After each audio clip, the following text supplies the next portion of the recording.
ನಾನು ಸಹನಾ ನಿಮ್ಮ social science teacher. So the most important ಚಾಪ್ಟರ್ಸ್ಗಳು ಎರಡೂ opposition and impact chapter, high weightage chapter ಅಂತಲೇ ಹೇಳ್ಬೋದು. ಈ ವಿಡಿಯೋನ ನೋಡಿದ್ರೆ ಡೆಫಿನೆಟ್ಲಿ 8 to 10 ಮಾರ್ಕ್ಸ್ ಗ್ಯಾರಂಟಿಯಾಗಿ ಬರುತ್ತೆ ಮಕ್ಕಳೇ. ಅದಂತೂ ನಿಜ, ಅದಂತೂ ಸತ್ಯ, ಅದಂತೂ ನಾನು ಪ್ರಾಮಿಸ್ ಮಾಡ್ಬೋದು.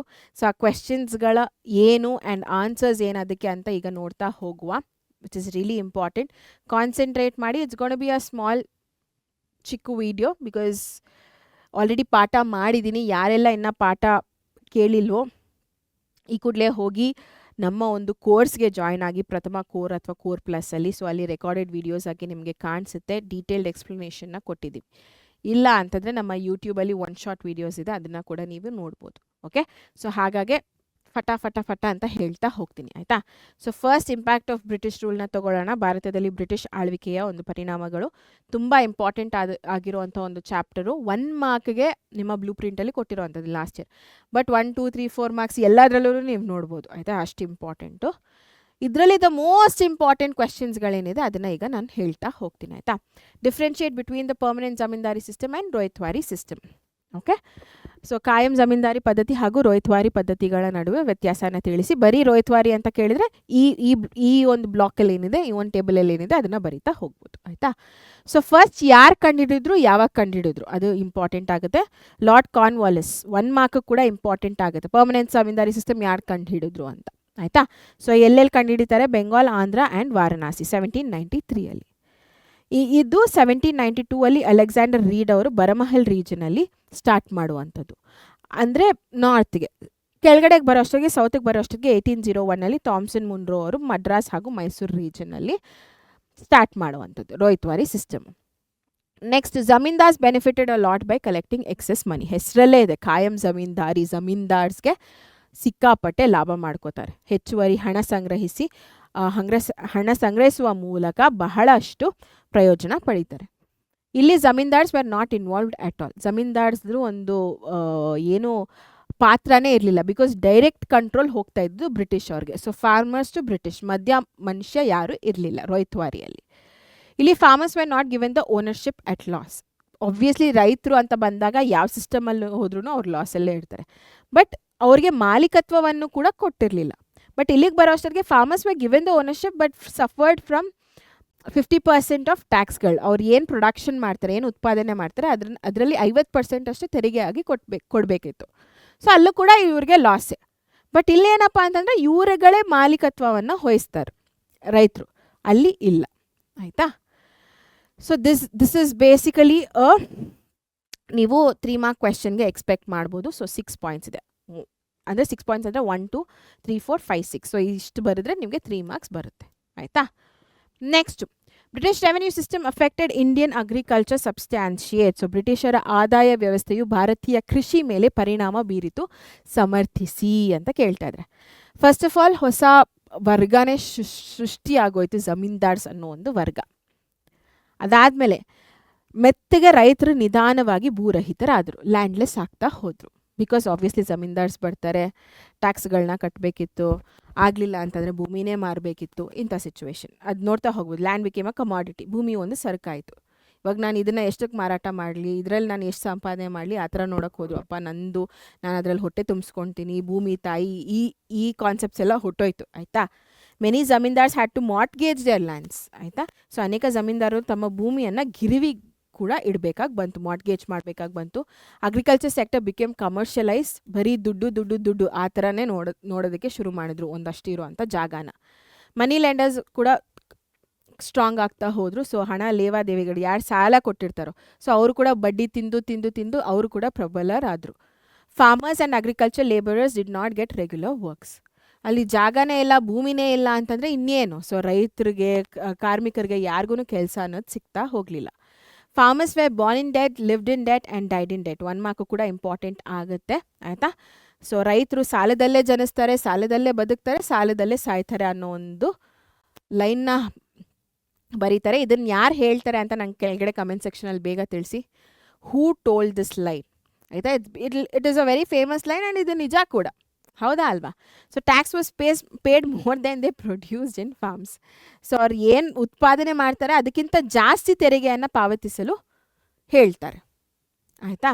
And had to pay even during droughts and flood. So ಏನೂ ನನಗೆ ಬೆಳೆನೇ ಬರ್ತಾ ಇಲ್ಲ, ಬರಗಾಲ ಬರಲಿ ಪ್ರವಾಹ ಬರಲಿ ಏನೇ ಆಗಲಿ ನೀನು ನನಗೆ ತೆರಿಗೆ ಕಟ್ಟಬೇಕು ಅಷ್ಟೇ. ಸೊ ಆ ಥರ ಆಯಿತು ಸಿಚುವೇಶನ್. ಓಕೆನಾ? Next British education. ಸೊ ಬ್ರಿಟಿಷರ ಒಂದು ಶಿಕ್ಷಣ ವ್ಯವಸ್ಥೆ ಹೇಗೆ ನಮ್ಮ ಭಾರತೀಯರನ್ನು ಚೇಂಜ್ ಮಾಡ್ತಾ ಹೋಯಿತು, ಅದನ್ನೇ ಬೇರೆ ಬೇರೆ ರೀತಿಯಲ್ಲಿ ಕೊಟ್ಟಿದ್ದಾರೆ.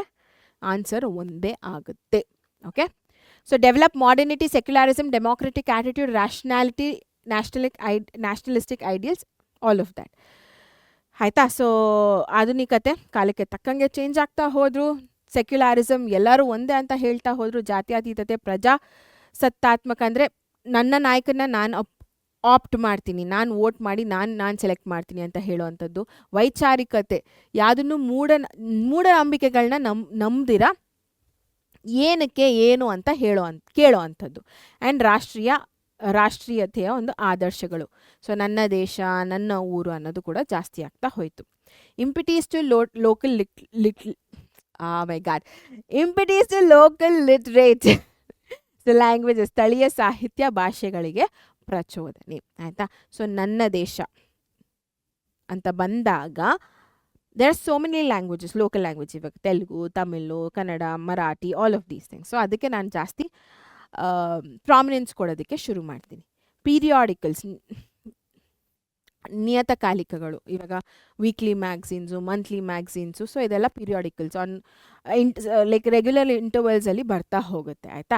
ಅದು ಜಾಸ್ತಿ ಆಗ್ತಾ ಹೋಯಿತು. ಸೋಷಿಯಲ್ ರಿಲಿಜಿಯಸ್ ರಿಫಾರ್ಮ್ ಮೂವ್ಮೆಂಟ್ಸು, ಸಾಮಾಜಿಕ ಧಾರ್ಮಿಕ ಸುಧಾರಣಾ ಚಳುವಳಿಗಳು, ನಿಮಗೆ ಒಂದು ಚಾಪ್ಟರೇ ಇದೆ, ಅಲ್ಲಿ ನೀವು ಅರ್ಥ ಮಾಡ್ಕೋತಾ ಹೋಗ್ತೀರಾ ಹೇಗಿತ್ತು ನಮ್ಮ ಭಾರತ, ಇವರೆಲ್ಲ ಬಂದು ಹೇಗೆ ಚೇಂಜ್ ಮಾಡಿದ್ರು ಅಂತ.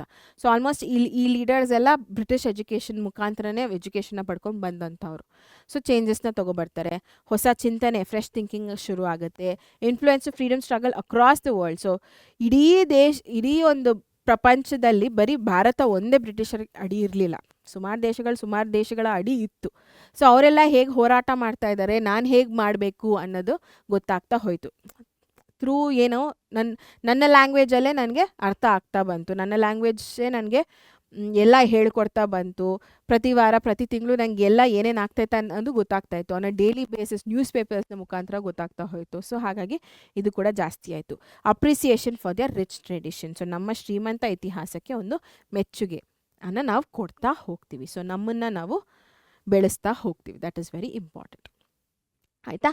ಸೊ 3 ಕ್ವೆಶನ್ಸ್ಗಳು ತುಂಬ ತುಂಬ ತುಂಬ ಇಂಪಾರ್ಟೆಂಟ್ ಆಗುತ್ತೆ. 3 ಕ್ವೆಶನ್ಸ್ ಅಲ್ಲ, ನಾನು ಹೇಳಿದ್ದು ಎಜುಕೇಷನು, ಅಗ್ರಿಕಲ್ಚರು, ಇದು these 3 are really really important. Expect 1 4 mark question. ನೀವು 3ರಲ್ಲಿ 1 4 mark question ಡೆಫಿನೆಟ್ಲಿ ಎಕ್ಸ್ಪೆಕ್ಟ್ ಮಾಡಿ. Okay. Next, opposition to British rule in Karnataka and Wodeyars of Mysuru. 5 ಮಾರ್ಕ್ಸ್ಗೆ ಬರುತ್ತೆ according to your last year blueprint. ಒಂದು 1 ಮಾರ್ಕ್ ಕ್ವೆಶನ್, ಒಂದು 4 mark question. So definitely ಓದಬೇಕು ನೀವು. ಕರ್ನಾಟಕದಲ್ಲಿ ಬ್ರಿಟಿಷ್ ಆಳ್ವಿಕೆಗಳ ಪ್ರತಿರೋಧಗಳು ಮತ್ತು ಮೈಸೂರಿನ ಒಡೆಯರು. So first Chamarajendra Wodeyar the 10th, 10ನೇ ಚಾಮರಾಜೇಂದ್ರ ಒಡೆಯರ್ ಬಗ್ಗೆ ಇವಾಗ ಬರಿತಾ ಹೋಗುವ. ಸೊ ಇವರ ಒಂದು ಟೈಮ್ ಪೀರಿಯಡ್ 1881 ಇಂದ 1894ವರೆಗೂ ಇರುತ್ತೆ. ಏನೇನನ್ನ ಶುರು ಮಾಡ್ತಾರಪ್ಪ ಅಂತಂದರೆ, ರೆಪ್ರೆಸೆಂಟೇಟಿವ್ ಅಸೆಂಬ್ಲಿ, ಮೈಸೂರು ಪ್ರತಿನಿಧಿಯ ಸಭೆಯನ್ನು ಶುರು ಮಾಡುವಂಥದ್ದು. ಕೋಲಾರ್ ಗೋಲ್ಡ್ ಮೈನ್ಸ್ ಏನಿದೆ ಅದನ್ನು ಶುರು ಮಾಡ್ತಾರೆ. ಕೋಲಾರದ ಚಿನ್ನದ ಒಂದು ಗಣಿಯನ್ನು ಶುರು ಮಾಡ್ತಾರೆ. ಆ್ಯಂಟಿ ಚೈಲ್ಡ್ ಮ್ಯಾರೇಜ್ ಆ್ಯಕ್ಟ್, ಬಾಲ್ಯ ವಿವಾಹ ವಿರೋಧಿ ಕಾಯ್ದೆಯನ್ನು ಶುರು ಮಾಡ್ತಾರೆ. ಎಲ್ಲ ಇವ್ರಿಗೆ ಜಾರಿಗೆ ತೊಗೊಬರೋ ಅಂಥದ್ದೇ. ಆಯಿತಾ? And then promoted irrigation and girls education. Irrigation ಅಂತ ಅಂದರೆ ಬೇಸಿಕಲಿ ಅಗ್ರಿಕಲ್ಚರ್ಗೆ ಜಾಸ್ತಿ ಪ್ರಾಮಿನೆನ್ಸ್ ಕೊಡ್ತಾ ಹೋಗ್ತಾರೆ. ಸೊ ಅದರ ಒಂದು ಬೈ ಪ್ರಾಡಕ್ಟಾಗಿ ನೀರಾವರಿಗೂ ಕೂಡ ಅವರು ಏನೇನು ವ್ಯವಸ್ಥೆ ಬೇಕೋ ಅದನ್ನೆಲ್ಲ ಮಾಡ್ತಾ ಹೋಗ್ತಾರೆ. ಆ್ಯಂಡ್ ಹೆಣ್ಣು ಮಕ್ಕಳ ಒಂದು ಶಿಕ್ಷಣಕ್ಕೆ ಉತ್ತೇಜನವನ್ನು ನೀಡ್ತಾರೆ. ಆ್ಯಂಡ್ ಇವ್ರ ಕೆಳಗಡೆ ಇದ್ದಂಥ ಸಿ ರಂಗಾಚಾರ್ಲು ಹಾಗೂ ಕೆ ಶೇಷಾದ್ರಿ ಅಯ್ಯರ್ಸ್ ಅವರು ಕೂಡ ಇವ್ರು ಸತ್ತ ಮೇಲೆ ಇವ್ರು ಅಪಾಯಿಂಟ್ ಆಗ್ತಾರೆ ದೀವಾನರಾಗಿ. ಸಿ ರಂಗಾಚಾರ್ಲು ಆದಮೇಲೆ ಕೆ ಶೇಷಾದ್ರಿ ಅಯ್ಯರ್ ಅವ್ರು ಬರೋದು. ತುಂಬ ಪ್ರಾಮಿನೆಂಟ್ ರೋಲ್ನ ಪ್ಲೇ ಮಾಡಿದ್ದಾರೆ ಇವರ ಲೈಫಲ್ಲಿ. ಸೊ ಇವರೆಷ್ಟು ಸ್ಮಾರ್ಟ್ ಆಗಿದ್ರೋ ಅಷ್ಟೇ ಸ್ಮಾರ್ಟ್ ಅಥವಾ ಅದಕ್ಕಿಂತ ಜಾಸ್ತಿ ಇವರಿದ್ರು. ಸೊ ಇವರಿಬ್ರೂ ಸೇರಿಕೊಂಡು ದಿವಾನರಾಗಿ ಆ್ಯಂಡ್ ಇವ್ರು ಒಡೆಯರಾಗಿ ಇಬ್ಬರೂ ಸೇರಿಕೊಂಡು ಮಾಡಿರೋ ಅಂಥ ಒಂದು ಅಚೀವ್ಮೆಂಟ್ಸ್ ಇವೆಲ್ಲ. ಆಯಿತಾ? ಸೊ ನೆಕ್ಸ್ಟ್ ಬರೋ ಅಂಥದ್ದು, ಹೇಗೆ 3rd ಮತ್ತು 4th Anglo Maratha war reduce the strength of Tipu Sultan. Of Mysore justify, ಅಥವಾ what were the results of third Anglo Mysore war, Maratha war ಅಲ್ಲ ಸಾರಿ ಮೈಸೂರು ವಾರ್. ಬರೀ ಇದನ್ನು ಮಾತ್ರ 2 ಮಾರ್ಕ್ಸಿಗೆ ಕೇಳ್ಬೋದು, ಅಥವಾ third and fourth Mysuru war ಎರಡನ್ನೂ 4 ಮಾರ್ಕ್ಸಿಗೆ ಕೇಳ್ಬೋದು. ಆಯಿತಾ? ಸೊ ತುಂಬ ತುಂಬ ತುಂಬ ಇಂಪಾರ್ಟೆಂಟ್ ಇರೋ 4 ಆಂಗ್ಲೋ ಮೈಸೂರು ಯುದ್ಧಗಳಲ್ಲಿ ಮೂರನೇದು ಮತ್ತು 4ನೇದು ತುಂಬ ಇಂಪಾರ್ಟೆಂಟ್ ಆಗುತ್ತೆ. ಆಯಿತಾ? ಸೊ ಕಾರ್ನ್ವಾಲಿಸ್ ಬ್ಯಾಂಗ್ಳೂರು ಕೋಟೆಯನ್ನು ಧ್ವಂಸ ಮಾಡುವಂಥದ್ದು. So alliance of British destroyed the fort of Srirangapatna during the night. So Srirangapatna capital ಆಗಿತ್ತು, ರಾತ್ರಿ ಹೋಗಿ ಆ ಒಂದು ಕೋಟೆಯನ್ನು ದುರಸ್ತಿ ಮಾಡುವಂಥದ್ದು. So Tipu Sultan signed a treaty of Srirangapatna which had unfavourable conditions. So ಇಷ್ಟೆಲ್ಲ ಮಾಡೋದು ನೋಡಿ ಸರಿ ಟಿಪ್ಪು ಸುಲ್ತಾನ್ ಒಂದು ಒಪ್ಪಂದಕ್ಕೆ ಬರ್ತಾನೆ. ಅನ್ಫೇವರೇಬಲ್ ಕಂಡೀಷನ್ಸ್, ಸೊ ಪ್ರತಿಕೂಲ ಷರತ್ತುಗಳನ್ನು ಹೊಂದಿರುತ್ತದೆ. ಇದು ತುಂಬ ಇಂಪಾರ್ಟೆಂಟ್ ಆಗುತ್ತೆ. ನಾನು ಹೇಳ್ದೆ ಅಲ್ಲ, ಬರೀ ಇದನ್ನೇ 2 ಮಾರ್ಕ್ಸಿಗೆ ಕೇಳ್ಬೋದು. ಏನಪ್ಪ ಅಂತಂದರೆ part with half of his Kingdom, ಅವನ ಅರ್ಧ ರಾಜ್ಯವನ್ನು ಬಿಟ್ಕೊಡ್ಬೇಕಿತ್ತು ಬ್ರಿಟಿಷ್ ಅವರಿಗೆ. Pay 3 crore rupees as war damage fee, 3 ಕೋಟಿ ರೂಪಾಯಿ ಯುದ್ಧ ನಷ್ಟ ಭರ್ತಿಯಾಗಿ ಕೊಡಬೇಕಾಗಿ ಬಂತು. ಪ್ಲೆಚ್ 2 of his sons as A guarantee against the payment. So ಯುದ್ಧ ನಷ್ಟ ಭರ್ತಿಯಾಗಿ ಗ್ಯಾರಂಟಿಯಾಗಿ ತನ್ನ 2 ಗಂಡು ಮಕ್ಕಳನ್ನು ಒತ್ತೆಗೆ ನೀಡಬೇಕಿತ್ತು. ಇದೆರಡೂ ಕೊಡ್ತೀನಿ ಅಂತ ಒಂದು ಪ್ರಾಮಿಸ್ ಥರ, ಸರಿ ನಾನು 2 ಗಂಡು ಮಕ್ಕಳನ್ನ ಕೊಡ್ತೀನಿ, ನಾನು ಕೊಡಲಿಲ್ಲ ಅಂತಂದರೆ ಆ ಥರ ಒತ್ತಿಗೆ ಇಡೋ ಅಂಥದ್ದು. Release the prisoners of the war. So ಈ ಒಂದು ಯುದ್ಧದ ಟೈಮಲ್ಲಿ ಬ್ರಿಟಿಷ್ ಅವ್ರನ್ನ ಯಾರ್ಯಾರೆಲ್ಲ ಒಳಗಡೆ ಹಾಕಿದ್ನೋ ಟಿಪ್ಪು ಸುಲ್ತಾನ್ ಅವ್ರನ್ನೆಲ್ಲ ರಿಲೀಸ್ ಮಾಡಬೇಕು, ಯುದ್ಧದ ಸಂದರ್ಭದಲ್ಲಿ ಸೆರೆ ಹಿಡಿದ ಸೈನಿಕರನ್ನು ಬಿಡುಗಡೆ ಮಾಡಬೇಕು ಅಂತ ಹೇಳೋ ಅಂಥದ್ದು. ಆಯಿತಾ? So these wear the unfavourable conditions ಅಥವಾ ಪ್ರತಿಕೂಲ ಷರತ್ತುಗಳು. ಬರೀ ಇದನ್ನೇ 2 ಮಾರ್ಕ್ಸಿಗೆ ಕೇಳ್ಬೋದು. ಆಯಿತಾ? ಸೊ ಇದನ್ನು ನೀವು ಹೇಗೆ ನೆನ್ಪಿಟ್ಕೊಂಡಿರ್ಬೋದು ಅಂತಂದರೆ part pay pledge. So P3R part pay pledge and release, ಈ ಥರ ನೆನ್ಪಿಟ್ಕೊಂಡಿರ್ಬೋದು. ಅದಾದಮೇಲೆ ಈ oppose subsidiary alliance. So third Anglo Mysore war ಅಲ್ಲಿಗೆ ಎಂಡ್ ಆಗುತ್ತೆ. ಫೋರ್ತ್ ಆಂಗ್ಲೋ ಮೈಸೂರು ವಾರ್ ಇನ್ನೇನು ಸ್ಟಾರ್ಟ್ ಆಗಿದೆ ಅನ್ನೋಷ್ಟೊತ್ತಿಗೆ ಸಾಯಿಸ್ಬಿಡ್ತಾರೆ. ಬಟ್ ಅದಕ್ಕಿಂತ ಮುಂಚೆ ಈ ಒಂದು ಇನ್ಸಿಡೆಂಟ್ ಆಗುತ್ತೆ. ಸಬ್ಸಿಡರಿ ಅಲಯನ್ಸ್ಗೆ ನೀನು ಸಹಿ ಹಾಕು ಅಂತ ಹೇಳ್ತಾರೆ, ಬಟ್ ಸಹಿ ಹಾಕೋದಿಲ್ಲ Tipu Sultan. So the united army of British attack Srirangapatna and destroy the fort once again. ಇನ್ನೊಂದು ಸತಿ ಶ್ರೀರಂಗಪಟ್ಟಣ ಕೋಟೆಗೆ ಹೊಡಿತಾರೆ ಅಲಯನ್ಸ್ ಟ್ರೂಪು ಬ್ರಿಟಿಷ್ ಅವ್ರದ್ದು.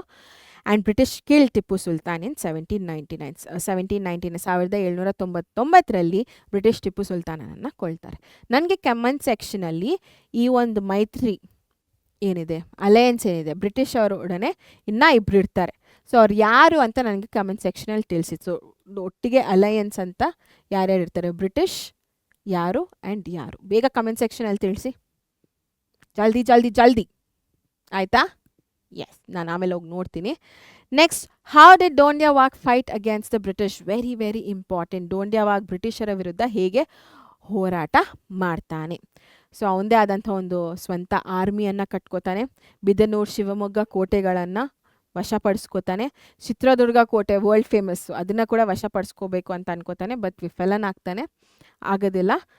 And Wellesley try to check the rebellion. So ಇವನಿಷ್ಟೆಲ್ಲ ಮಾಡ್ತಾ ಇರೋದನ್ನು ವೆಲೆಸ್ಲಿ ಅವರು ಈ ಒಂದು ದಂಗೆಯನ್ನು ನಿಲ್ಲಿಸಬೇಕು ಅಂತ ಪ್ರಯತ್ನ ಪಡ್ತಾರೆ.